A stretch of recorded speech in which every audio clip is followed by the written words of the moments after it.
अस्सलाम वालेकुम। सिटी 10 में खुशामदीद। मैं हूं फातिमा नासिर और इस खूबसूरत सुबह का आगाज़ एक साथ करते हैं। उम्मीद करती हूँ कि आप लोग सब खैरियत से हैं और अपना बहुत बहुत ख्याल रख रहे हैं। ऑफ कोर्स कोशिश करें कि जितना भी हो सके काइंडनेस के साथ पेश आएँ, क्योंकि आपकी कोई छोटी सी बात, कोई छोटा सा एक्शन किसी और का दिन जो कि शायद परेशानी में गुजर रहा हो, उसको आसान कर सकते हैं। और हमेशा याद रखें, कई दफ़ा दूसरों की तरफ से हमें बिहेवियर अच्छा नहीं मिलता है, लेकिन इसका मतलब ये नहीं है कि आप भी उसी तरह से बिहेव करने लग जाएं। बल्कि कोशिश करें कि दूसरों को समझने की कोशिश करें। अगर उनका दिन अच्छा नहीं गुजर रहा है, आपने फिर भी कोशिश करनी है अपने बिहेवियर को उनकी तरह ना होने दें। अगर आप किसी ऐसी सिचुएशन में हैं जहां पे अगले का बिहेवियर बिल्कुल अच्छा नहीं, अपने आप को थोड़ी देर के लिए उस सिचुएशन से दूर कर लें। It has more to say about them than it does about you. तो कभी भी उस चीज़ को पर्सनली मत लें। हो सकता है उनकी कोई लड़ाई हुई हो, कोई मसला चल रहा हो, कोई टेंशन हो उनके दिमाग की, जिसकी वजह से वो ऐसे एक्ट करें। और अगर आप भी वैसे ही एक्ट करेंगे तो फिर क्या फ़ायदा होगा। इसलिए कोशिश करें दूर हो जाए उस सिचुएशन से, अपना मूड ना खराब करें, अपना दिन ना खराब करें, एक पॉजिटिव आउटलुक के साथ अपने दिन को शुरू करें। आगे बढ़ते हैं, सबसे पहले बात करते हैं कि आइंदा 24 घंटे में फैसलाबाद शहर के मौसम के क्या सूरत हाल रहेंगे। अगर मैं बात करूँ ज़्यादा से ज़्यादा टेम्परेचर की, तो 28 डिग्रीज रहेगा। इसी के साथ कम से कम टेम्परेचर रहेगा 11 डिग्रीज। अगर हम बात करें यूवी इंडेक्स की, तो आज 2 है यूवी इंडेक्स, जो कि ऑफकोर्स मॉडरेट है, ना ज़्यादा है ना कम है, लेकिन फिर भी सनस्क्रीन का इस्तेमाल लाजमी तौर पे आपको करना है। अगर आप बाहर निकल रहे हैं, इवन ट्राई करें कि कुछ घंटों के बाद, हर कुछ घंटों के बाद दिन के थ्रू आउट आप सनस्क्रीन का इस्तेमाल करते रहें। और अगर आपने मेकअप किया हुआ है और ऑफकोर्स आप नहीं उस तरह से सनस्क्रीन इस्तेमाल कर सकते, तो स्प्रे फॉर्म में भी आपको सनस्क्रीन मिल जाएगी।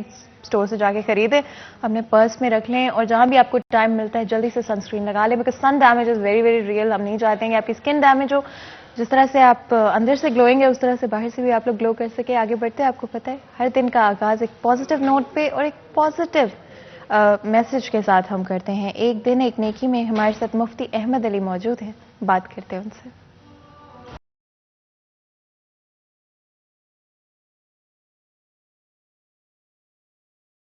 नहमदुहु व नुसल्ली अला रसूलिहिल करीम। मेरे दोस्तों, बुज़ुर्गों, भाइयों, आज का मेरा मैसेज और पैगाम ये है कि अपने भाइयों के लिए वो चीज़ पसंद करो जो अपने लिए पसंद करते हो। मुझे बुखारी की रिवायत याद आ गई।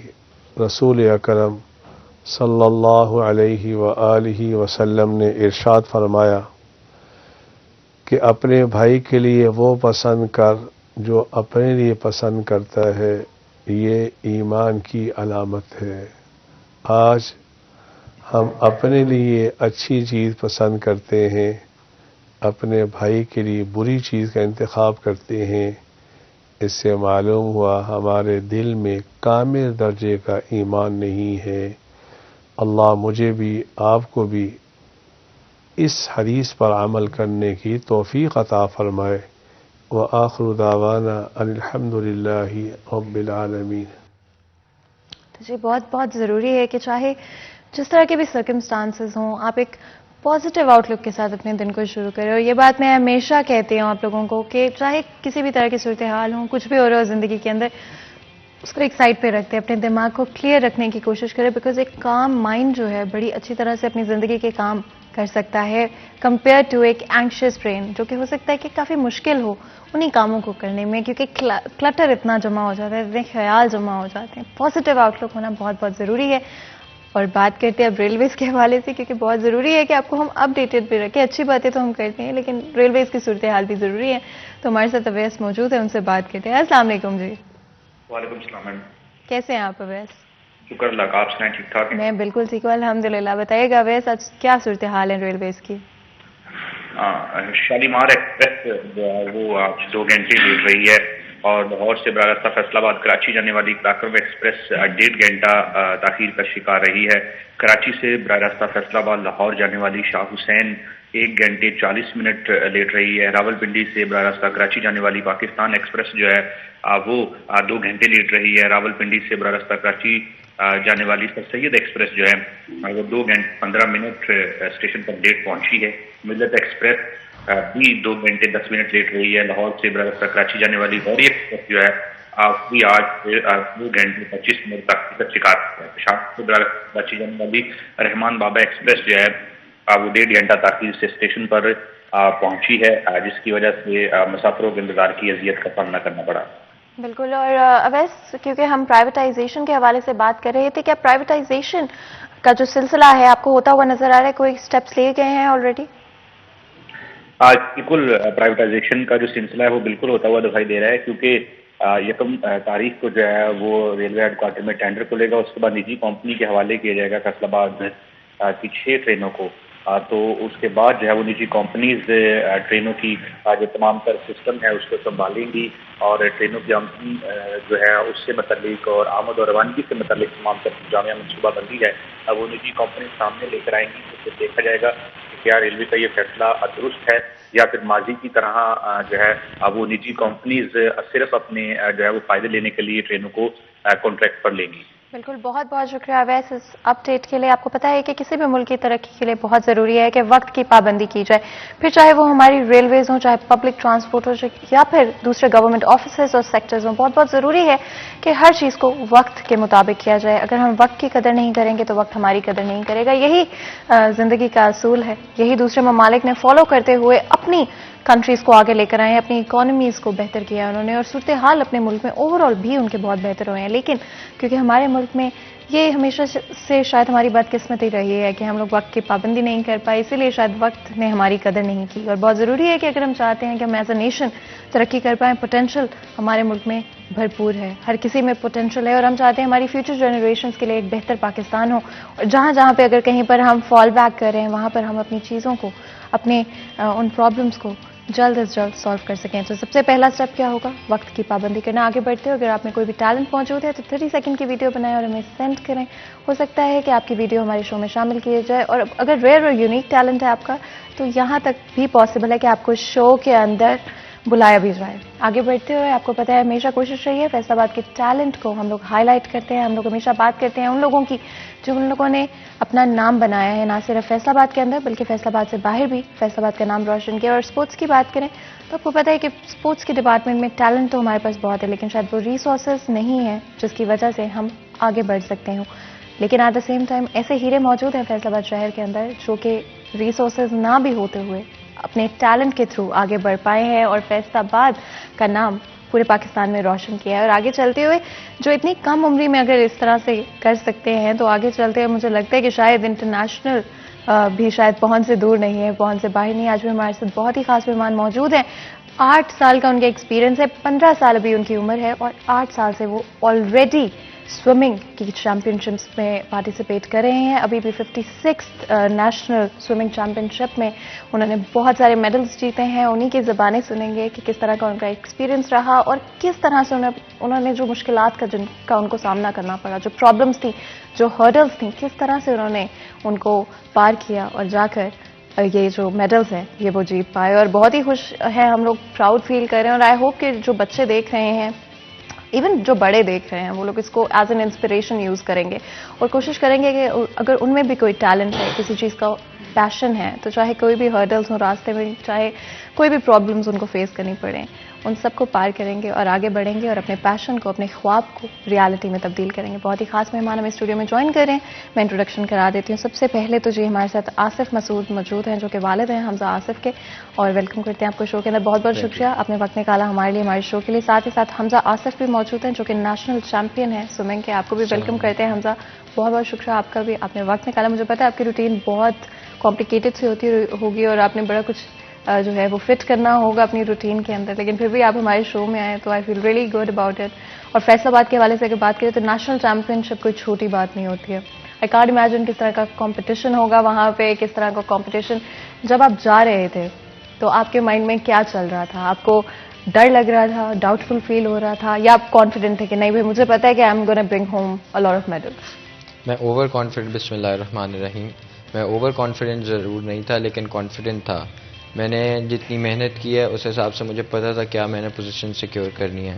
मेरे कोच ने जाने से पहले मुझे एक टाइम दिए थे जिस टाइम पे मैंने ये कंप्लीट करनी थी रेसेस, और मैंने कोच की एक्सपेक्टेशंस कंप्लीट की और मैंने उसी टाइम पे अपनी इवेंट्स लगाए। सही हो गया। और आपके कोच जो हैं उनके साथ आपका काफ़ी टाइम से आप काम कर रहे हो या रिसेंटली आपने उनके साथ काम करना स्टार्ट किया? मेरे कोच जो हैं वो बहुत ही कमिटेड रिटायर्ड आर्मी जनरल हैं। वो उनसे मैं लास्ट 4 ईयर्स से स्विमिंग कर रहा हूँ और उन्होंने, मैं पहले बेसिकली स्विमिंग के 4 स्ट्रोक्स होते हैं, butter, back, breast and free. मैं पहले सिर्फ ब्रेस्ट स्ट्रोकर था जिसमें मैं अच्छा था, लेकिन वहाँ से वो मुझे बटरफ्लाई में और फ्री स्टाइल में उन्होंने मुझे अच्छा किया। बिल्कुल, एंड ऑफ कोर्स क्योंकि आसिफ मसूद भी हमारे साथ मौजूद हैं, एज अ पेरेंट कैसा महसूस होता है जब आपका बच्चा, of course I am sure बहुत अच्छा महसूस होता है, बट मैं आपके अल्फाज में भी सुनना चाहूँगी कि कैसा महसूस होता है when your kid goes out there और वो जाके जीत के आते हैं। बिस्मिल्लाहिर्रहमानिर्रहीम। सबसे पहले तो मैं आपका और सिटी 41 का शुक्रिया अदा करूँगा जी, कि उन्होंने यानी कि इस टैलेंट को, और उनका अच्छा शो है जो जिसमें वो आप इनवाइट करते हैं, और सारा यकीनन जब वो रेस हो रही होती है तो बड़ा हार्ट बीट और बड़ा एड्रेनलिन बहुत, अच्छा, उनका तो हो रहा होता है, आपको भी हो रहा एक सेल्फ एक हो रहा होता है, और हूटिंग और शाउटिंग चल रही होती है, और यकीनन बड़ा प्राउड फील करते हैं जी, और बहुत खुशी महसूस होती है, क्योंकि ये बहुत सेकंड्स की गेम है, ये it's a matter of time how fast you are moving in the pool. बिल्कुल। और पानी यकीनन हैवी होता है बहुत, it's a very difficult sport itself. तो यकीनन बहुत सारी टीम्स थी, बच्चे बहुत पूरी यानी पाकिस्तान के बच्चे थे जो टॉप ऑफ द लाइन, जो एक प्रोसेस के थ्रू आते हैं, और उनमें से आपने कॉम्पीट करना होता है, तो बड़ा एक खुशी का मौका होता है जब आपका बच्चा पहले पहुंचता है। एंड ऑफ कोर्स तो जैसे कि आपने कहा कि बड़ा प्राउड फील होता है, और वो मोमेंट जो है मैं उसके बारे में भी जानना चाहती हूँ, लेकिन उससे पहले because I think there is always this moment जहाँ पे आपको रियलाइज होता है कि आपके बच्चे में कोई टैलेंट है, वो कौन सा मोमेंट था? वो तो उसका क्रेडिट इनकी वालदा को जाता है। अच्छा। जी हाँ। वो जब ये 8 इयर्स के थे ऑलमोस्ट, ये 7 इयर्स के इफ आई रिमेंबर, तो बस इनको वो लेके गई, वो खुद भी एक्चुअली स्विमर हैं, रह चुकी हैं, वो स्पोर्ट यानी कि स्पोर्ट लविंग फॉर्म है। जी हाँ, सही है। तो उन्होंने फिर इसको फिर आहिस्ता आहिस्ता खुद से पर्सनल लेवल पे पहले ट्रेन किया, सही, फैसलाबाद में। तो बस फिर स्टेप बाय स्टेप जिस तरह एक इनका शौक भी बनता गया, आहिस्ता आहिस्ता ये प्रोविंशियल लेवल खेलते गए हमजा, तो स्टेप बाय स्टेप विन किया इन्होंने, और फिर ये नेशनल्स तक पहुंचे। और पहले तो हर साल होता था, बट ड्यू टू कोविड ये 2 साल थोड़ा प्रॉम्प्ट रहा, यानी कि स्टॉप लगा रहा है। 2019 में लास्ट हुआ था, देन आफ्टर 2 इयर्स गैप 2021 अब नवंबर में हुआ है। बिल्कुल। और वंस आपने ऑफ कोर्स जिस तरह से आपने बताया कि इनकी मदर ने जो है वो रियलाइज किया कि अच्छा मैं ट्रेन करती हूँ, and was there a moment in time जहाँ पे जो पहला कंपटीशन इन्होंने खेला, we lost, he lost, yes, we went there and we lost. अच्छा, एब्सोल्युटली। वो उधर वो भी नेशनली था, हिज फर्स्ट नेशनल, अच्छा, और प्रोविंशियल प्रोबेबली प्रोविंशियल था, पंजाब प्रोविंस का था, and he was this much size, probably 8 years old or 8 years old. yes. Wow. And we lost. Oh. We were disheartened in the beginning, but then ये कहते हैं ना, हार के बाद ही यानी कि जीत का, failure is the best teacher. बिल्कुल। तो वो जो बस वो फेलियर जो है वो, हमजा मैं आपसे पूछती कि आपको कैसा महसूस हुआ था जब आप 8 years के थे और पहली चैंपियनशिप में गए थे, याद है आपको? जी। चलें, ब्रेक के बाद जब हम वापस आएंगे तो हमजा बताएंगे कि उनकी जो फर्स्ट चैंपियनशिप थी उसका क्या एक्सपीरियंस रहा था। लेकिन उससे पहले क्योंकि ब्रेक का वक्त हो रहा है, छोटा सा ब्रेक लेते हैं, ब्रेक के बाद हाजिर होंगे। कहीं मत जाइएगा, हमारे साथ रहिएगा।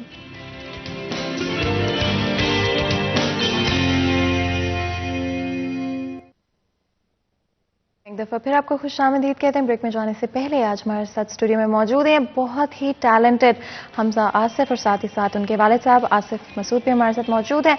बहुत ही टैलेंटेड हैं, 8 साल की उम्र से कॉम्पिटिशन्स में पार्टिसिपेट कर रहे हैं। रिसेंटली 56 नेशनल स्विमिंग चैंपियनशिप के अंदर उन्होंने 1 गोल्ड मेडल, साथ ही साथ 6 सिल्वर मेडल्स और 1 ब्रॉन्ज मेडल जो है वो जीता है। और ऑफ कोर्स एक बहुत ही अमेजिंग फीलिंग है हर फैसलाबादी के लिए। वो very very happy and proud कि फैसलाबाद का नाम पूरे पाकिस्तान के अंदर रोशन किया, और आगे भी बड़े इंटरेस्टिंग प्लान्स हैं। ब्रेक में मैंने पूछा था तो कह रहे थे कि ओलंपिक्स में जाकर पाकिस्तान का नाम रोशन करेंगे, और अल्लाह से यही दुआ होगी हमारी पूरी दिल से कि बेशक बेशक वो अपने इस ख्वाब को, इस एम्बिशन को रियलिटी में तब्दील कर सकें। और हमारी तरफ से दुआएं हमेशा ही साथ है। आगे बढ़ते हुए मैं जानना चाहती हूँ स्पेशली हमजा इस चैंपियनशिप के हवाले से, I really want to know कि आपका इस चैंपियनशिप का जो एक्सपीरियंस था वो कैसा था, कंपटीशन किस तरह का था, कंपेटिटर्स क्या थे, and how did it go? जब सबसे पहले स्टार्ट हुआ तो वार्म अप डे था एक दिन पहले, तो पूल क्लीन था सबसे पहले। फिर कंपटीशन डे आया, उधर सारे प्लेयर्स थे, बहुत क्राउडेड था, अबाउट 170 प्लेयर्स थे, उसके साथ compete करना था। सबसे पहले फर्स्ट डे कंपटीशन स्टार्ट हुआ तो सबसे पहले ना वो एक रूम होता है जहाँ वो कलेक्ट करते हैं स्टूडेंट्स को या जो प्लेयर्स होते हैं, उधर वो कलेक्ट करते हैं, मार्शलिंग एरिया उसको कहते हैं। उधर से फिर हम वॉक करते हैं towards the diving boards and then the race starts.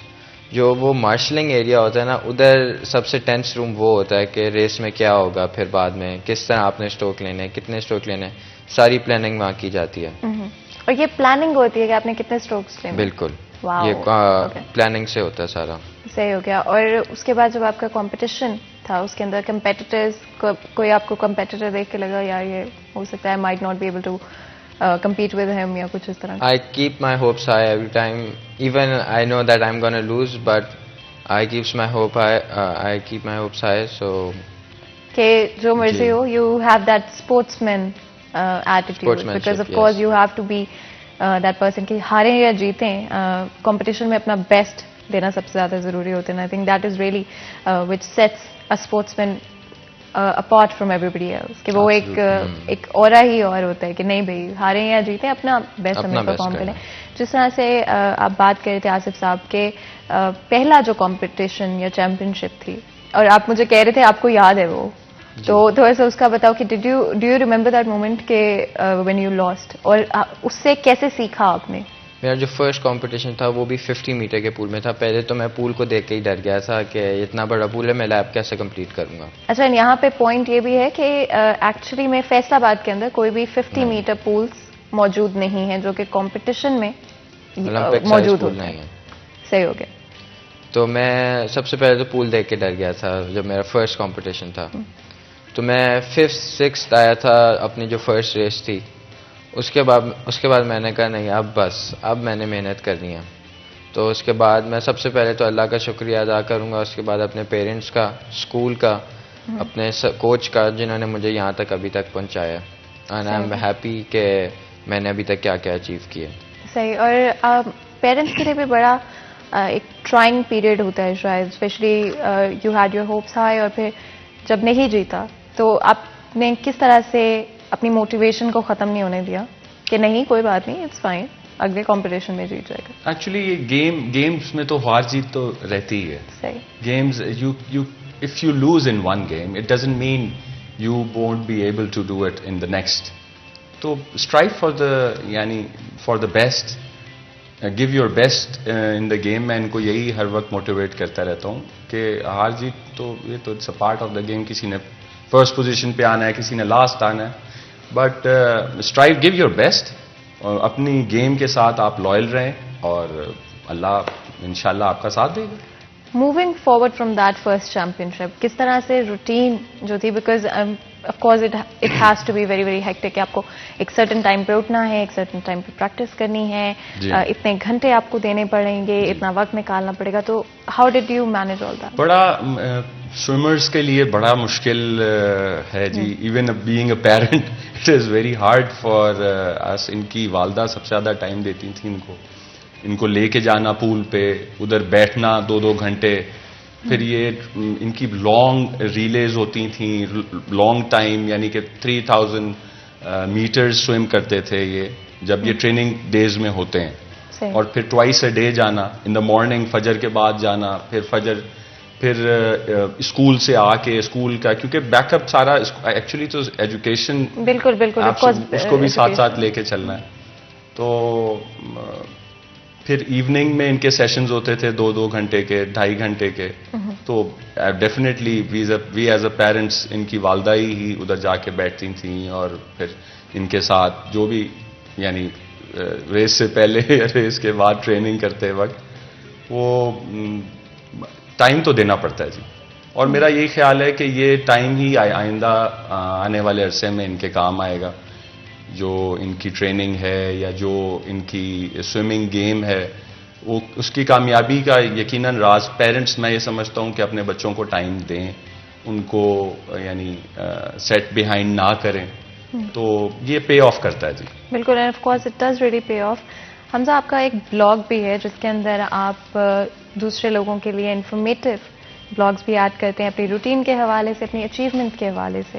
मैं चाहूँगी उसके बारे में भी आप थोड़ा सा। मेरा एक ब्लॉग है, उसमें मैं अपने ट्रेनिंग सेशंस अपलोड करता हूँ। जब मैं सुबह उठ के जाता हूँ फजर के बाद स्कूल से पहले, और फिर जब मैं वापस आता हूँ अपना मैंने डाइट प्लान उधर शेयर किया हुआ है उसके ऊपर, और सारा जो मेरा सक्सेस जर्नी है वो उसके ऊपर शेयर है। सही हो गया। और ये कहाँ पर है ग्रुप? ये फेसबुक पे। फेसबुक के ऊपर है। नाम क्या है इसका? Hamza Asif swimming blogs. सही हो गया, हमजा आसिफ स्विमिंग ब्लॉग्स, जो कि फेसबुक के ऊपर एक ग्रुप है, आप उसको ज्वाइन कर सकते हैं। अगर आपका भी पैशन या एम्बिशन है कि स्विमिंग कॉम्पिटिशन्स में आप पार्ट लेना चाहते हैं, या जिस तरह से भी आपके शौक हैं, चाहे वो रीजनल, नेशनल्स हों या फिर इंटरनेशनल लेवल पर क्यों ना हो, तो आप इस ब्लॉग को फॉलो कर सकते हैं। एंड ऑफ कोर्स हमजा, आपने अपने डाइट प्लान की बात की। अब पूरा मैं नहीं आपसे पूछूंगी बिकॉज आई एम श्योर कि आप कुछ अपने ब्लॉग के लिए बचा के रखना चाहोगे, तो लेकिन गिव मी एन आइडिया कि आप पूरे दिन में आपकी क्या डाइट रहती है। सबसे पहले तो मैं सुबह की ट्रेनिंग से जाने से पहले आई टेक बनाना एंड खजूर। ठीक। उसके बाद आके I have breakfast, 2 eggs, 2 toast, milk shake. Then I go to school, have my lunch at school, and then I eat roti salad. Basically, 3 to 4 days a week I eat meat, and the rest vegetables. And 2 days a month I go out. अच्छा, तो मतलब हफ्ते में 2 दिन आपको मिल ही जाते हैं जिसमें आप बाहर से खाना खा सकते हो। फेवरेट क्या चीज़ है जंक फूड में? I like chocolates. Chocolates. Yes. खा लेते हो या अवॉइड करनी पड़ती है? अवॉइड भी करनी पड़ती है लेकिन खा लेता हूँ। खा लेते हो इधर उधर से कहीं ना कहीं से। लेकिन कंपटीशन से पहले आपको ये सारी चीज़ें अवॉइड करनी पड़ती हैं, because swimming is a sport के आपकी डाइट बेसिकली मेन होती है। स्विमिंग में माइक्रो सेकेंड से बंदा फर्स्ट होता है और माइक्रो सेकेंड से बंदा लास्ट होता है। बिल्कुल इतने माइक्रो सेकेंड्स का फ़र्क होता है। जो स्विमिंग पूल्स, प्रोफेशनल पूल्स हैं, उधर मैनुअल टाइमिंग नहीं होती है, उधर टच पैड्स होते हैं। When you touch the pool your time stops then. सही सही। So you really have to be. कितना टाइम पहले कंपटीशन से आप अपनी डाइट रिस्ट्रिक्ट कर देते हो? मैं 1 month पहले अपनी डाइट फुली रिस्ट्रिक्ट कर देता हूँ। 1 month पहले। सही हो गया। And that's absolutely very very difficult. हमें करना पड़ जाए, हम 2 दिन भी ना कर पाएँ, तो वेल डन हमजा। और बहुत सारे और सवाल भी हैं जिनके बारे में बात करेंगे, स्पेशली किस तरह से और लोगों के लिए भी चीज़ों को बेहतर किया जा सकता है। I think everybody whose passionate और टैलेंटेड, उनके पास वो प्लेटफॉर्म भी होना बहुत ज़रूरी है। मजीद गुफ्तगू करेंगे, लेकिन उससे पहले ब्रेक का वक्त हो रहा है, छोटा सा ब्रेक लेंगे। ब्रेक के बाद हाजिर होते, कहीं मत जाइएगा, हमारे साथ रहिएगा।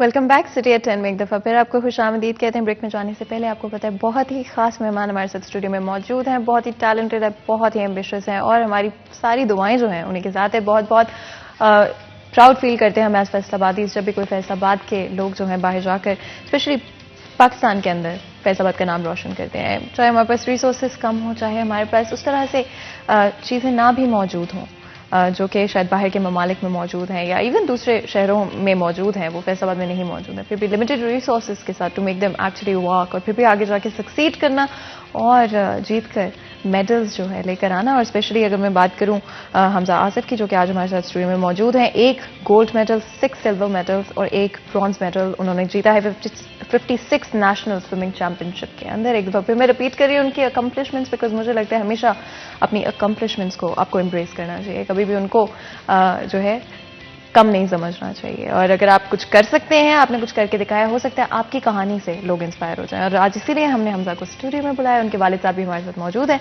बहुत सारे सवाल आते हैं हमजा आपसे भी और आपसे भी, और स्पेशली क्योंकि मैं चाहती हूँ कि अगर हम थोड़ा सा पेरेंट्स के हवाले से बात करें, स्पोर्ट्स को लेकर पेरेंट्स इतने इनकरेजिंग नहीं होते हैं बच्चों के लिए। दे वांट कि नहीं पढ़ाई पे फोकस करो, स्पोर्ट्स में नहीं जाना। इस हवाले से क्या कहेंगे कि कितना ज़रूरी है कि जो नेक्स्ट जनरेशन है, अगर उनमें टैलेंट है, अगर वो पैशनेट है, तो पढ़ाई और स्पोर्ट्स को साथ लेके भी चला जा सकता है?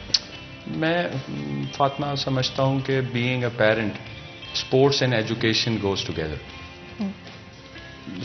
जो कॉन्फिडेंस आपको स्पोर्ट्स दे देता है, क्योंकि आप एक जब कोई इवेंट होता है तो आप you are facing the whole country. Probably in the nationals this is the whole country, 9 teams. There is army, WAPDA units, navy. You're competing with the whole best lot of the nation. तो I think वो जो confidence उस point पे आपको embrace करता है, जो जिस स्टार्टिंग पॉइंट पे, तो that confidence is priceless. No money can buy that confidence. और again education is definitely important. So I think this is the balance. There needs to be a balance. There has to be a balance. There has to be I think your target has to be the education as well as sports. This goes together. बिल्कुल. And Hamza, how difficult is it to tackle sports and your studies? मुश्किल होता है? Sometimes I feel like now I'm gonna leave swimming because I can't cope up with my studies, but still I manage. When I wake up early, sometimes I feel sleepy, but I manage it, and my school helps me with that. And even if I have any problem in any subject, they help me, and I'm here because of this school. बिल्कुल. And of course school का supportive होना भी बहुत ज़रूरी है. आपके school की तरफ से किस पॉइंट पे आपने द फर्स्ट टाइम आपने उनको बताया कि अच्छा so I have this championship coming up और मुझे इसके लिए छुट्टी चाहिए या कोई इस तरह की चीज़, और उनका क्या रिस्पॉन्स था? At first, when I was not winning, they weren't as supportive. Yes, but when I started winning, they were supportive and gave me leaves and even extra lessons that I missed at that day. सही. तो मतलब आपने एक दफ़ा जीतना शुरू कर दिया तो फिर ऑफ कोर्स स्कूल भी थोड़ा सा ज़्यादा सपोर्टिव हो गया. और बड़ा ज़रूरी है कि अगर अगर कोई पार्टिसिपेट ही कर रहा है तो फिर भी उसको उसी तरह से सपोर्ट मिल सके, और सिर्फ तब नहीं जब जीतना शुरू कर दे. I think that is something कि जब एक दफ़ा आप सक्सेसफुल हो जाते हैं तो देन एवरीबडी रिकॉग्नाइजेज यू और उसको. लेकिन बात ठीक है आपकी. वो इनके स्कूल का मैं तो वाकई बड़ा शुक्रगुजार हूँ अल्लाह का. उसके बाद इनका स्कूल इन्होंने हर पॉइंट पे इनकी यानी कि स्कूल का बैकअप रहा है. और वो अगर इनका कोई लेसन मिस भी हो जाए तो वो फिर इनको ईमेल कर देते हैं. यस, उनको लर्न करवा देते हैं या ईमेल करके इनको अपडेट कर देते हैं कि this is what you have miss, और आप इसको कंप्लीट करके और मैनेज कर लें. और फैसलाबाद के सिनेरियो की अगर बात करें स्पेशली, तो एक तो विच वी डिस्कस्ड पहले भी कि 50 मीटर जो कि यूजुअली कॉम्पिटिशन्स के अंदर यूज होता है, वो पूल फैसलाबाद के अंदर मौजूद नहीं है.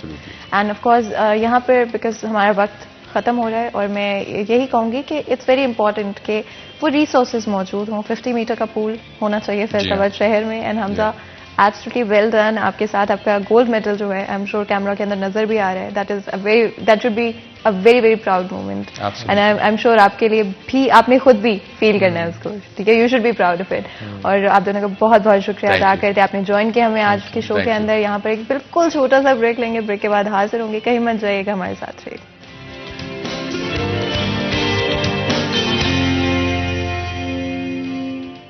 वेलकम बैक सिटी एट 10 में एक दफ़ा फिर आपको खुश आमदीद कहते हैं. तो जो आपको पता है वक्त है मेरे फेवरेट सेगमेंट यानी कि किचन के सेगमेंट का, और मैं ऑलरेडी किचन में आ चुकी हूँ. आपको पता है कि पूरी कोशिश होती है हमारी हमेशा कि हम अपनी सेहत को नंबर 1 प्रायोरिटी रख के चल सके, लेकिन ज़िंदगी की भागदौड़ में इतने बिजी हो जाते हैं, इतने काम होते हैं, इतनी रिस्पॉन्सिबिलिटीज़ होती हैं कि हम ये भूल ही जाते हैं कि हमने अपना भी ख्याल रखना है. तो जी हमेशा याद रखें कि दिन को शुरू करें एक अच्छे ब्रेकफास्ट के साथ, और ब्रेकफास्ट के अंदर हेल्दी चीज़ें खाने की कोशिश करें, जिस पर ऑफकोर्स डिपेंड करता है कि आप कौन सा कुकिंग ऑयल इस्तेमाल कर रहे हैं. बिकॉज आपके कुकिंग ऑयल पे डिपेंड करेगा कि आपका खाना कितना न्यूट्रिशियस और कितना हेल्दी है. एंड ऑफ कोर्स अगर मैं गोल्डन कुकिंग ऑयल के हवाले से बात करूँ तो 100% ऑर्गेनिक इंग्रेडिएंट्स के साथ तैयार किया जाता है. गोल्डन वेजिटेबल घी के अंदर vegetable oils, palm, cotton seed और साथ ही साथ सोयाबीन का इस्तेमाल किया जाता है. तो जी आपको पता है ओवरऑल भी अगर हम लोग देखें तो कभी भी कोई डिश तैयार करते हुए हमारी पहली प्रायोरिटी होती है कि बहुत न्यूट्रिशन हो उसके अंदर, और न्यूट्रिशन वैल्यू उसकी अच्छी होनी चाहिए, जिसका मतलब है कि जितने भी इंग्रेडिएंट्स आप इस्तेमाल करें उनका न्यूट्रिशन खाना बनने के बाद भी इंटैक्ट रहे. और गोल्डन कुकिंग ऑयल बनाने वालों का ये दावा है कि खाना बनने के बाद भी आपका न्यूट्रिशन इंटैक्ट रहेगा, और कहीं भी ऐसा नहीं होगा कि आपकी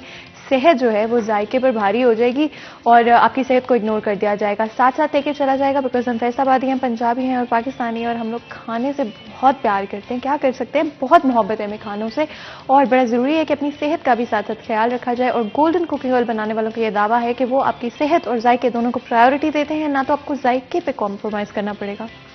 ना ही आपको सेहत पे कॉम्प्रोमाइज़ करना पड़ेगा। और इससे बेहतर कॉम्बिनेशन क्या हो सकता है कि ना आपको जायके पे कॉम्प्रोमाइज़ करना हो, ना ही अपनी सेहत के ऊपर।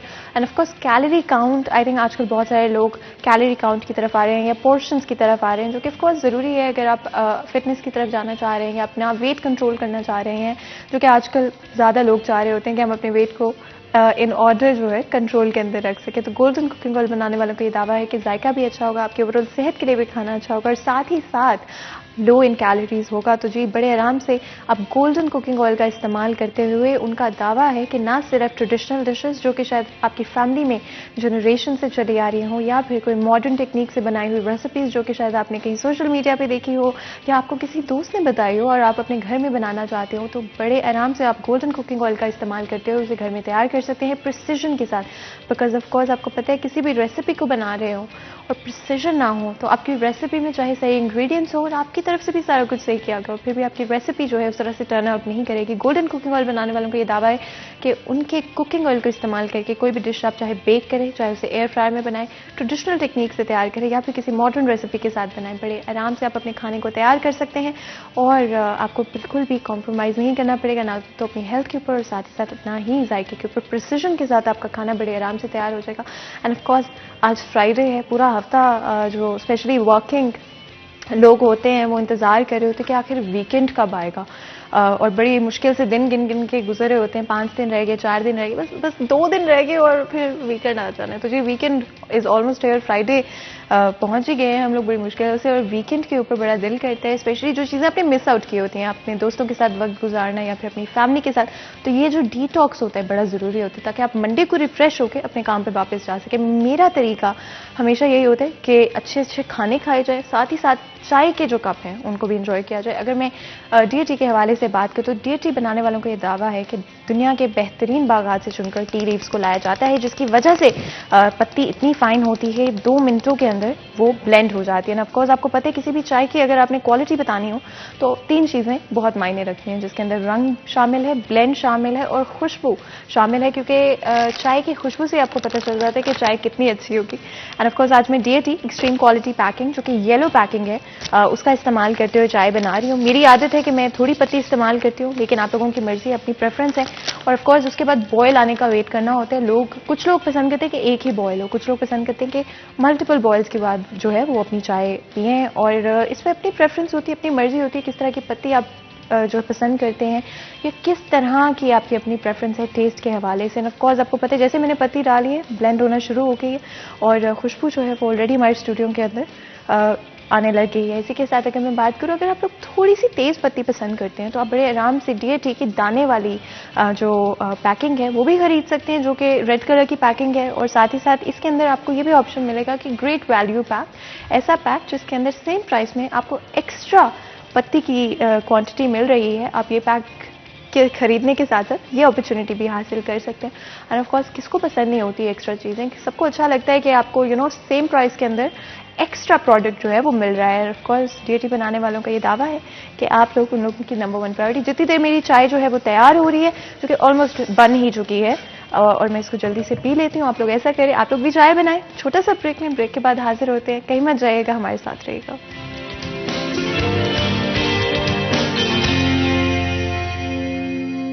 वेलकम बैक सिटी चैन में एक दफ़ा फिर आपको खुश आमदीद कहते हैं। तो जो आपको पता है ब्रेक में जाने से पहले मैं अपनी चाय बना रही थी, जो कि बन चुकी है, और वीकेंड इज़ ऑलमोस्ट है। पूरा हफ्ता हम वीकेंड का इंतज़ार कर रहे होते हैं और दिन गिन रहे होते हैं, बट आज का दिन है और फिर कल आप बड़े आराम से अपनी नींद पूरी कर सकते हैं, फैमिली फ्रेंड्स के साथ टाइम स्पेंड कर सकते हैं, और इससे बेहतर क्या चीज़ हो सकती है। ऑफ कोर्स अपनी जॉब से हट के या अपनी रूटीन से हट के भी अगर आप कोई काम करना चाहते हैं, किसी तरह की, बहुत सारे लोग आजकल स्टार्टअप्स शुरू करना चाहते हैं, इन्वेस्टमेंट्स करना चाहते हैं डिफरेंट तरह की, तो वो काम भी यूजुअली वीकेंड पर ही आकर पॉसिबल होते हैं। बिकॉज हफ्ता इतना बिजी होता है, इतनी चीज़ें दिमाग में चल रही होती हैं, फिर किस तरह से जॉब के साथ साथ या जो भी आपकी रिस्पॉन्सिबिलिटीज़ हैं, चाहे बच्चों को स्कूल भेजना है, चाहे घर के काम है, हमेशा वो वीक के दौरान ज़्यादा मसरूफियत का सामना करना पड़ता है। तो जी वीकेंड के ऊपर वो सारे काम हम लाइन अप कर देते। तो हमने सोचा कि आज हम आप लोगों को कुछ इसी तरह की चीज़ों के हवाले से बात करते हैं, किस तरह से आप अपने वीकेंड का बेहतर तरीके से इस्तेमाल कर पाएंगे, और कौन सी ऐसी चीज़ें हैं जो कि आप रिसर्च कर सकते हैं, जिनके बारे में आप और ज़्यादा फाइंड आउट कर सकते हैं और बेहतर तरीके से अपने जो भी आगे आप करना चाहते हैं, हो सकता है कोई साइड बिजनेस आइडिया हो सकता है किस तरह की इन्वेस्टमेंट हो, कि आप वो बड़े आराम से जो है उसको प्लान आउट कर सकेंगे। लेकिन जहाँ पर फैसलाबाद शहर की हम लोग बात करें, हमारी मार्केट हमने पिछले कुछ सालों के अंदर एक्सपैंड होती हुई देखी है। हम लोगों ने डिफरेंट तरह के मार्केट्स, प्लाजाज फैसलाबाद के अंदर बनते हुए देखे हैं और इतनी ज़्यादा बिजनेस अपॉर्चुनिटीज़ जब नज़र आ रही हूँ, जो कि अच्छी बात है। ऑफकोर्स अगर आप किसी भी मुल्क की इकोनॉमी को बेहतर करना चाहते हैं, जीडीपी को बेहतर करना चाहते हैं, कम्पीट करना चाहते हैं अपने इर्द गिर्द के ममालिक के साथ, दुनिया के साथ, तो बड़ा ज़रूरी है कि आपके पास ज़्यादा से ज़्यादा बिजनेस अपॉर्चुनिटीज़ मौजूद हों। लेकिन जब कॉम्पिटिशन इतना ज़्यादा हो जाए और जब इतनी ज़्यादा अपॉर्चुनिटीज़ आपके सामने हों, तो आखिर हम फैसला कैसे करें? अगर आप मेरी तरह हैं और आपको फैसला करना बड़ा मुश्किल लगता है, स्पेशली जब आपके सामने 10 ऑप्शंस रख दिए जाएं, तो बहुत मुश्किल हो जाता है कि वो कौन सी सही अपॉर्चुनिटीज़ हैं, वो कौन सी सही चीज़ें हैं जिनके अंदर आप इन्वेस्ट करना चाहते हैं। फिर चाहे वो कोई कपड़े हों या फिर कोई बड़ी इन्वेस्टमेंट्स की बात हो रही है, और जिस तरह से बड़ी इन्वेस्टमेंट की बात करते हैं तो वो ज़्यादा एक इंपॉर्टेंट डिसीजन हो जाता है। बड़ा ज़रूरी है कि उसके लिए आपके पास सही गाइडेंस मौजूद हो, सही तरह के लोग आपके साथ मौजूद हों जिनसे आपकी इन्वेस्टमेंट प्लानिंग हो, या किसी भी तरह से आप अपने बिजनेस को सपोर्ट करना चाहते हैं उसको आप बेहतर तरीके से कर पाए। गाइडेंस बहुत बहुत इंपॉर्टेंट है। और जब मेहनत की कमाए हुए पैसे होते हैं आपके, जिनके लिए आपने अपना खून पसीना बहाया होता है और दिन रातें आपकी गुजरी होती हैं, अपनी फैमिली के साथ टाइम को मिस आउट किया होता है, अपने फ्रेंड्स के साथ टाइम को मिस आउट किया होता है, अपने जो पैशंस हैं, अपने जो एम्बिशंस है, इवन कई दफ़ा तो उनको भी कॉम्प्रोमाइज़ करके हम लोग अपनी जो रिस्पॉन्सिबिलिटीज़ हैं उनको पूरी करने की कोशिश करते हैं। अब ऐसे कमाया हुआ पैसा ऐसे तो कहीं पे नहीं इस्तेमाल किया जा सकता। इसलिए ज़रूरी है कि सही तरह की गाइडेंस मौजूद हो, सही तरह के लोग आपके साथ मौजूद हों जो कि आपके पैसे को अपना पैसा समझ के इन्वेस्ट करें और आपके पैसे की जिम्मेदारी अपने सर पे लें कि जी अगर हम आपके साथ हैं तो आपको बड़ी आसानी से हम कर पाएंगे। तो जी आज हम इसी तरह की एक ऑर्गेनाइजेशन की बात करेंगे। फैसलाबाद शहर के अंदर ऑलरेडी ये मौजूद हैं और बहुत ही प्रोमिनेंट क्लाइंट्स इनके मौजूद हैं ऑलरेडी फैसलाबाद शहर के अंदर जिनके साथ इन्होंने काम किया है। And they have amazing reviews for them. उनकी तरफ से बहुत सेटिस्फाइड उनके कस्टमर्स हैं और क्लाइंट्स हैं जो कि इनके साथ बार बार काम करना चाहते हैं।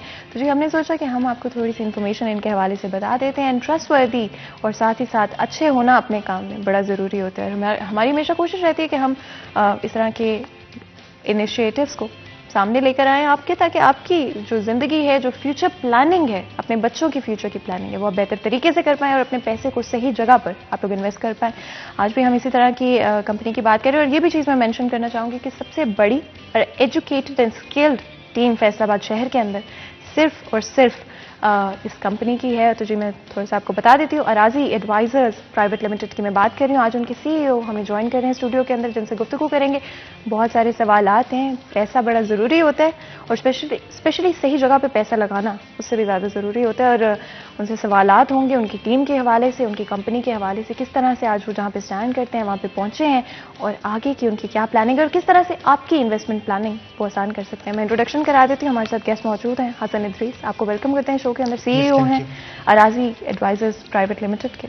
आप बहुत बहुत शुक्रिया, आपने वक्त निकाला अपनी बहुत ही बिजी रूटीन में से। मैं समझ सकती हूँ स्पेशली जब आप किसी भी ऑर्गेनाइजेशन को रन कर रहे होते हैं तो 100 चीज़ें होती हैं, जैसे कि आप मुझे बता भी रहे थे ब्रेक के अंदर कि जब 100 चीज़ें साथ चल रही होती हैं तो हर चीज़ को मैनेज करना बड़ा मुश्किल हो जाता है। लेकिन दैट्स द एफर्ट कि फिर भी कोशिश करनी होती है and you have to make sure कि नहीं सारे काम जो है ऑन पॉइंट होने चाहिए। एंड स्पेशली अगर मैं बात करूँ अराजी एडवाइजर्स प्राइवेट लिमिटेड के हवाले से, तो मैं चाहती हूँ कि सबसे पहले हम अपनी जो है उसको शुरू करें। सबसे पहले ऑर्गेनाइजेशन के बारे में अगर आप थोड़ा सा हमें बताएं, साथ ही साथ कौन से प्रोजेक्ट्स हैं जिस पर एट द मोमेंट आप काम कर रहे हैं, ये भी थोड़ा सा बताएं। Thank you so much. सबसे पहले सिटी 41 का और आपका शुक्रिया हमें यहाँ इनवाइट करने के लिए। और मिस अराजी एडवाइजर्स, जैसे कि इसका नाम सजेस्ट करता है advisors, so we are basically advisors of land and property. तो अराजी एडवाइजर्स एक रियल एस्टेट मार्केटिंग एजेंसी है जो कि अल्हम्दुलिल्लाह फैसलाबाद में बहुत सारे प्रोजेक्ट्स मार्केट कर रही है। लेकिन हमारे मेन प्रोजेक्ट्स में 2 प्रोजेक्ट्स आते हैं, मैं उनका नाम लेना चाहूँगा। गट वाला कमर्शियल हब, अल्हम्दुलिल्लाह शायद फैसलाबाद की हिस्ट्री में that is the most hit project. बिल्कुल जी, और मैंने सुना भी हुआ इसके बारे में। And second one is TGC, the grand central mall.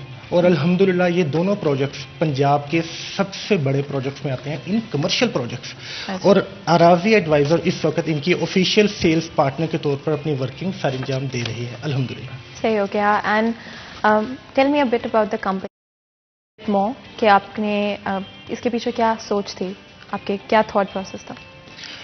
Miss कोई भी चीज़ आई फर्मली बिलीव कि कोई भी चीज़ जो अच्छे विजन के साथ स्टार्ट की गई हो उसमें अल्हम्दुलिल्लाह अल्लाह की तरफ से बहुत ज़्यादा साथ आता है।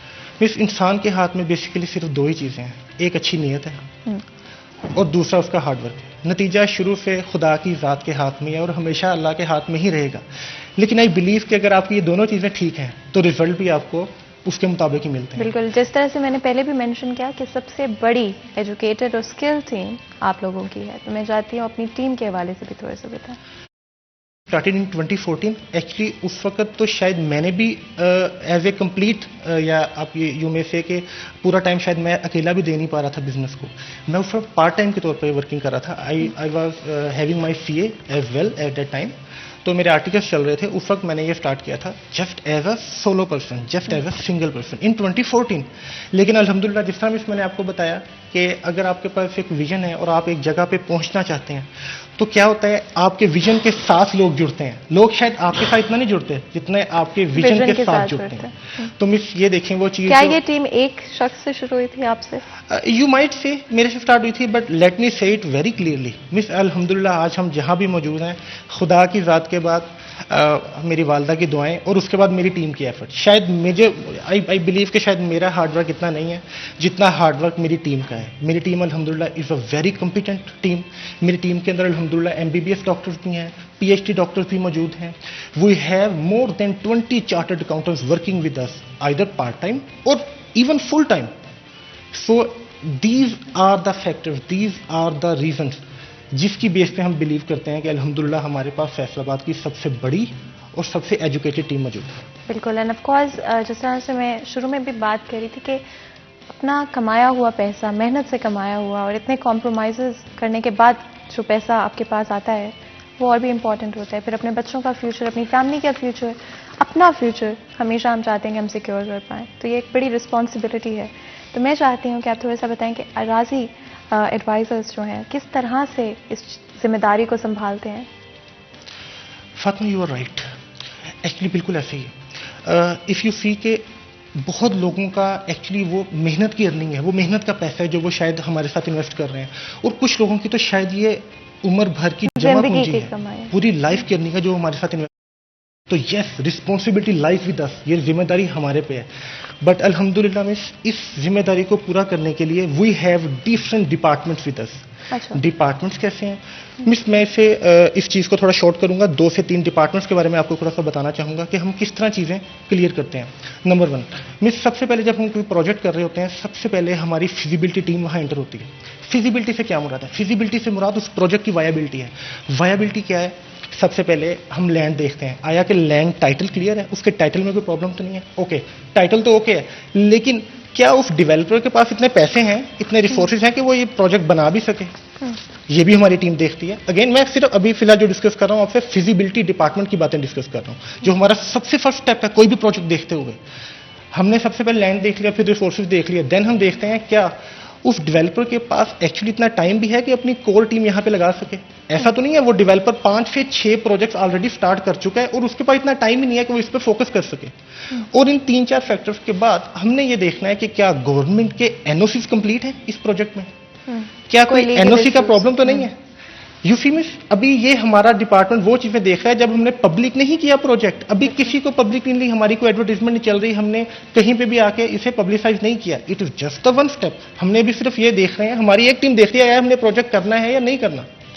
और मिस जब, और ये टोटल लेट मी से it very clearly miss, it is more than 20 steps जो कि हमारी पहली फिजिबिलिटी टीम देखती है। यस, मोर देन 20। मैंने तो शायद आपको 3 से 4 ये शॉर्ट करके बता दिए हैं, ये बहुत ज्यादा स्टेप्स हैं। इस प्रोजेक्ट की फिजिबिलिटी के बाद जब हमें वो डिपार्टमेंट ओके करता है, आफ्टर दैट हमारा एक और डिपार्टमेंट है जिसे आप आसान अल्फाज में कह सकते हैं प्राइस रिलेटेड डिपार्टमेंट। ओके, ये डिपार्टमेंट क्या करता है मिस? ये डिपार्टमेंट ये करता है कि प्रोजेक्ट तो ओके, बहुत अच्छा है, एवरीथिंग इज ओके, बट आया कि इन्वेस्टर्स के हाथ में भी वो चीज रहेगी? आया कि वो उसकी प्राइसेस कहीं बहुत ज्यादा ओवर प्राइस तो नहीं है, कहीं प्राइसेस बहुत ज्यादा ऑलरेडी इंक्रीज तो नहीं कर रहे? आसान अल्फाज में मैं आपको बताता हूँ, अगर कोई प्रोजेक्ट मिस 2021 में स्टार्ट हो रहा है, हम 2021 में बैठ के 2024 की प्राइसेस चार्ज नहीं कर सकते, क्योंकि ये हमारे इन्वेस्टर्स के लिए बहुत नुकसानदेह है। हम 2021 में 2021 की प्राइसेस ही चार्ज करेंगे ताकि बाय द टाइम 2024 कम्स, वो जो गैप है वो हमारे इन्वेस्टर को फायदा होना चाहिए। ना कि किसी और पर्सन को। आफ्टर दैट इस डिपार्टमेंट के बाद हमारा एक डिपार्टमेंट जो कंस्ट्रक्शन देखता है। कंस्ट्रक्शन ऑल तो जिम्मेदारी जो है वो डेवलपर की है, पर हमारा डिपार्टमेंट ये देखता है कि कंस्ट्रक्शन की जो चीज़ें पहले तय हुई हैं, जिसकी बेस पे हम लोगों से इन्वेस्टमेंट ले रहे हैं, क्या वो कंस्ट्रक्शन की स्पीड उसके मुताबिक है। सो यू सी मिस एक पिक्चर क्लियर हो रही है आपको कि एक चीज जो लैंड के टाइटल से शुरू हुई और वो कंस्ट्रक्शन तक पहुंच गई। सो जब ये सब स्टेप्स एक मुकम्मल हो जाते हैं तो अल्हम्दुलिल्लाह वी कैन क्लेम कि हमारे इन्वेस्टर्स का पैसा, हमारे क्लाइंट्स का पैसा, हमारे एंड कंज्यूमर की मेहनत का पैसा वो महफूज हाथों में रहता है, और ना सिर्फ रहता है बल्कि वो इंक्रीज भी होता है। And that is of course a huge responsibility, like I said before, but of course I'm really impressed. Pre-checks will be 20 pre-checks just before you even start to, you know, आप दूसरों से बात करने से पहले 20 pre-checks करें। I think that's absolutely amazing. Overseas Pakistanis के हवाले से बात करें तो I think a lot of people जो कि पाकिस्तान से बाहर जाते हैं, बाहर जाके काम करते हैं, पैसा कमाते हैं, अपना मुल्क हमेशा अपना ही होता है और दिल उनका हमेशा यहीं पे होता है। तो वो चाहते हैं कि कहीं ना कहीं अगर ऐसी अच्छी अपॉर्चुनिटीज़ हों और वो इन्वेस्टमेंट करना चाहते हैं। इस हवाले से भी बताएगा कि how can they get in touch with our Arazi advisors और किस तरह से इन्वेस्टमेंट ओवरसीज पाकिस्तानीज कर सकते हैं।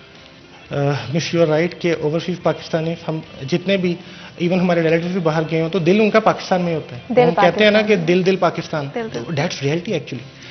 अच्छा, अब इस ओवरसीज पाकिस्तानी के एक्चुअली सिर्फ 2 कंसर्न्स होते हैं जो कि हमें पिछले 7-8 सालों की वर्किंग के बाद हमें बड़ा क्लियरली एक इमेज हमारे सामने आ गया। उनके 2 कंसर्न बहुत वाज़ेह होता है। Number 1 is security and number 2 is appreciation.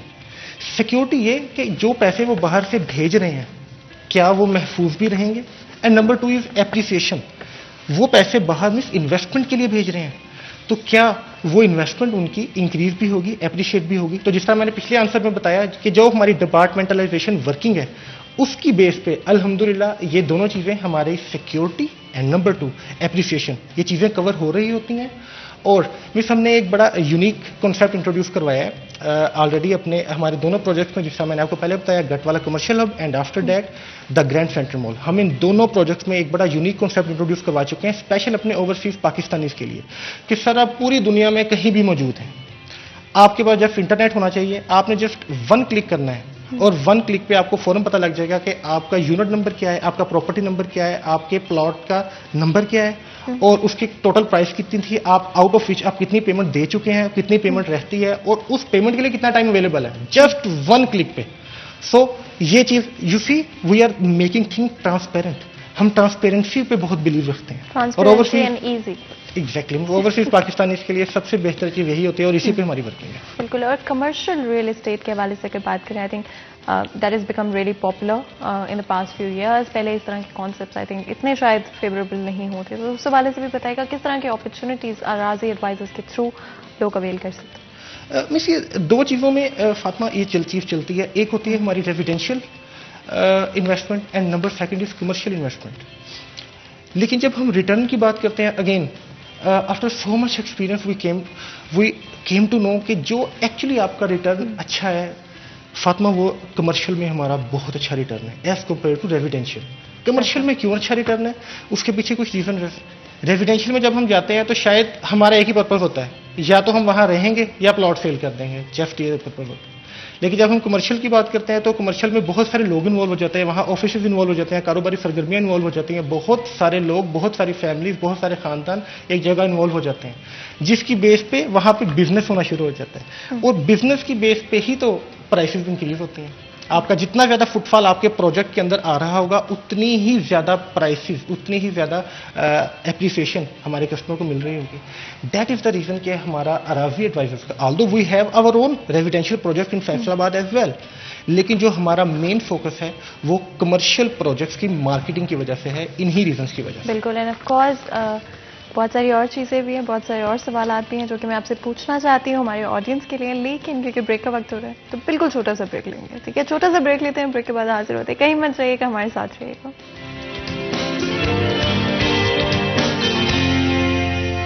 Welcome back city अचन में एक दफ़ा फिर आपको खुश आमदीद कहते हैं। ब्रेक में जाने से पहले आपको पता है हम बात करें आज स्पेशली इन्वेस्टमेंट के हवाले से। बहुत बहुत ज़रूरी है कि आज की दुनिया के अंदर हम लोग दुनिया और वक्त के साथ कदम से कदम मिला के चलें एंड कहीं पर भी हमें पीछे नहीं रहना है, कहीं पर भी ऐसे नहीं होना चाहिए कि हमारे पास पूरी इन्फॉर्मेशन ना हो या गाइडेंस की कमी की वजह से हमारे जो मेहनत से कमाए हुए पैसे हैं वो कहीं हम गलत जगह पे लगा दें या कहीं ऐसी जगह पे लगा दें जहाँ पर हमें अंदाज़ा ना हो, हमें इन्फॉर्मेशन ना हो। हर चीज़ के लिए एक्सपर्ट्स का होना बहुत ज़रूरी है। किसी की अपनी एक्सपर्टीज़ होती है और हमारी वैसे तो कोशिश होती नहीं हम खुद ही कर लेंगे, हमें कोई ज़रूरत नहीं है किसी की मदद की, हम अपनी मदद आप कर सकते हैं। लेकिन जब बात हो रही हो आपकी पूरी ज़िंदगी की कमाई की, आपके बच्चों के फ्यूचर की, आपकी अपने फ्यूचर की, तो उस पैसे को ऐसे ही नहीं लगाया जा सकता। उसमें गाइडेंस की ज़रूरत होती है, मदद की ज़रूरत होती है और ऐसे लोगों की एक्सपर्टीज़ और एक्सपीरियंस की ज़रूरत होती है जो इनको ये बेहतर पता है कि कहाँ पे इन्वेस्ट करना चाहिए, कहाँ पर इन्वेस्ट नहीं करना चाहिए। आज भी हमारे साथ बहुत ही important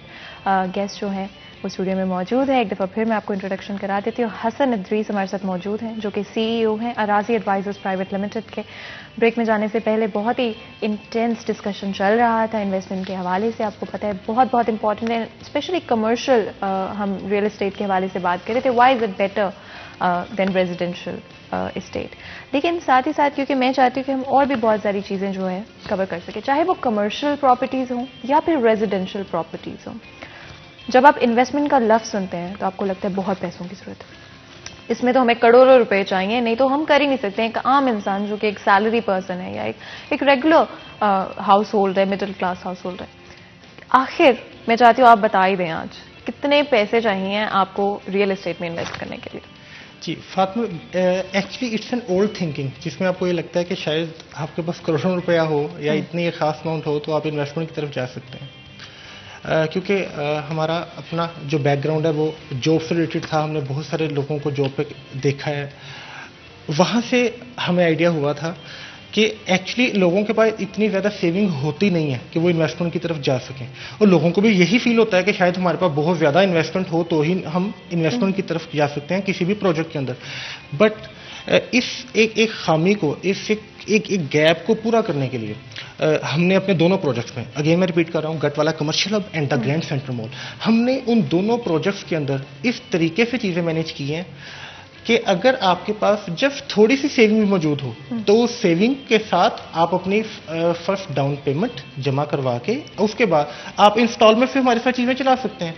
like Gatwala commercial hub अभी भी मैं आपको वहाँ पे 6 से 7 लाख आपने जस्ट डाउन पेमेंट देनी है और उसके बाद आपकी मंथली इंस्टॉलमेंट भी वो भी अराउंड 20 to 25,000 मैं आज भी आपको उस हिट प्रोजेक्ट में एक यूनिट दे सकता हूँ। तो ये जो हमारे जितने भी जॉब होल्डर्स हैं उनको अपने साथ चलाने के लिए, उनको अपने साथ मैनेज करने के लिए, क्योंकि अर्निंग का हक तो आई थिंक सबको ही है। बिल्कुल, इस तरह तो नहीं है कि जिनके पास वो करोड़ों रुपया हो वही मजीद करोड़ कमा लें, इस तरह ना हो। एक्चुअली जिनके पास लाखों रुपया है वी बिलीव वो भी करोड़ों रुपया कमा सके और जिनके पास शायद इससे भी कम है वो लाखों में आ सके। तो ये किस तरह आएगा? ये इन्वेस्टमेंट के थ्रू आएगा।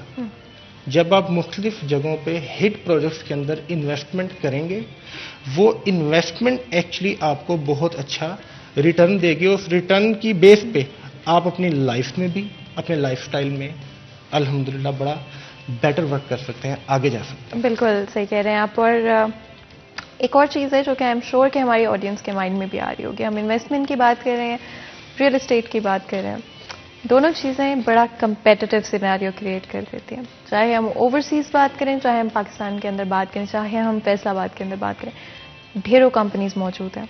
और मैं चाहती हूँ कि आप खुद अपने वर्ड्स में बताएं कि how is Arazi advisors better than other companies.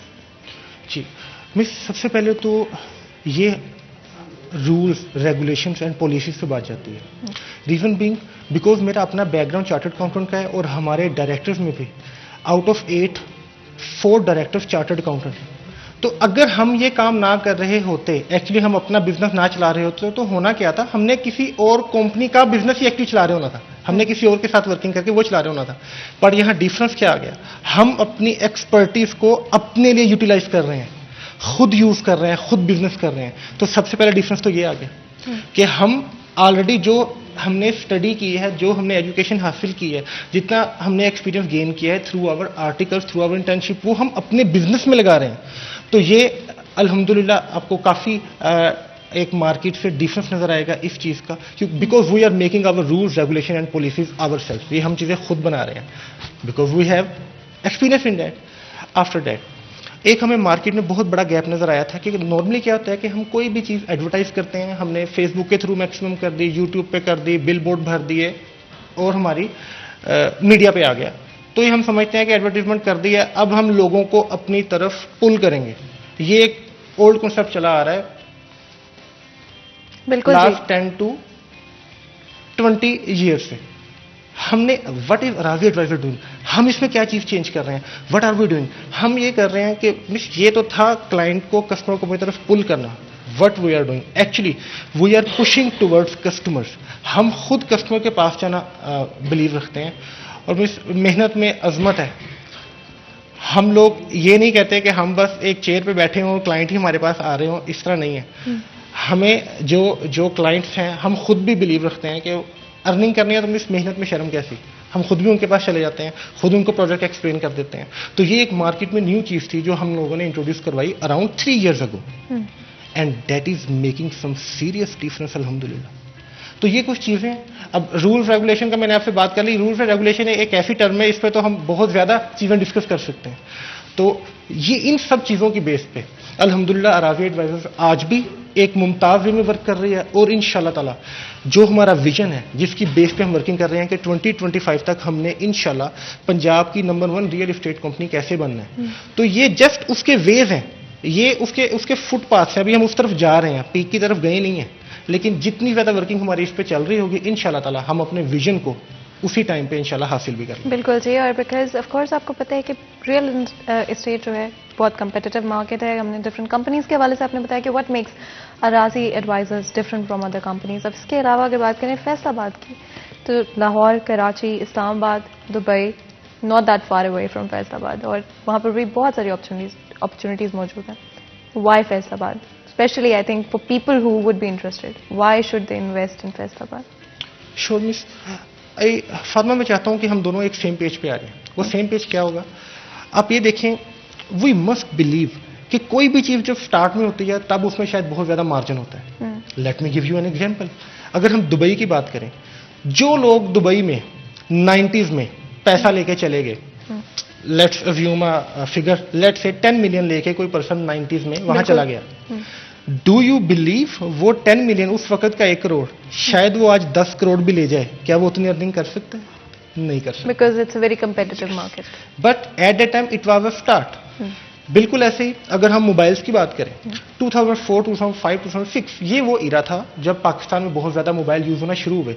जो पर्सन तो उस वक्त उस बिजनेस में चला गया उसने तो बहुत अच्छा अर्न कर लिया। बट डू यू बिलीव कि जो पर्सन आज आ रहे हैं शायद उससे 10 गुना ज्यादा सरमाया लेके, क्या वो इतनी अर्निंग कर रहे होंगे? No, that's not possible. ये चीजें होती हैं जब आप स्टार्ट में किसी भी चीज अच्छी चीज में चले जाते हैं जिसके अंदर एक कंपिटेंसी हो, जिसके अंदर एक स्पेस मौजूद हो। वी बिलीव के फैसलाबाद राइट नाउ एक वर्ज पे खड़ा है।